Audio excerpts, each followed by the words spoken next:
there is a lot going on here right now with the galleries. We've had closures of major galleries recently, and there's also been passings, like Barbara Gladstone passed, but she had a succession plan in place. And this is the other thing that a lot of artists at that level, if they are in the gallery system with established price points, what is the succession plan?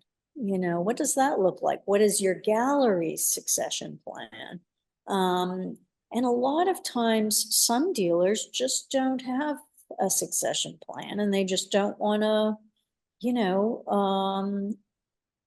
give it to the artist that they've been representing for, let's say, up to 40 years. They just don't, keep them in the dark a little bit. And we've seen that. But in Barbara Gladstone's case, she actually had a succession plan in place, and that was wonderful for her artists.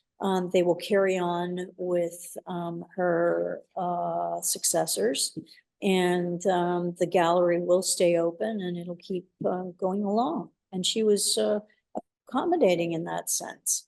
But Ron Feldman passed, and I think his dealers are still keeping it up, but it wasn't as transparent.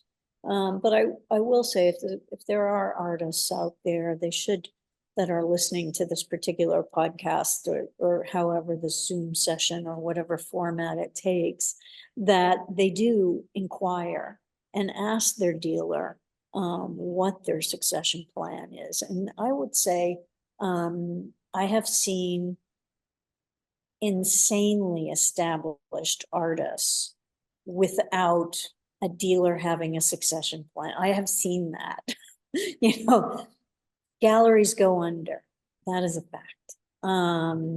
A lot of artists feel like if you're represented by a gallery, they're going to take over the legacy process. They're going to take over the archive system. And this is not the case. This is one of the things that the CEPL conference is always trying to do is to reveal and to disseminate information and make it apparent, and really bring good information into the hands of the artists, and so that they really understand what's happening. And it's been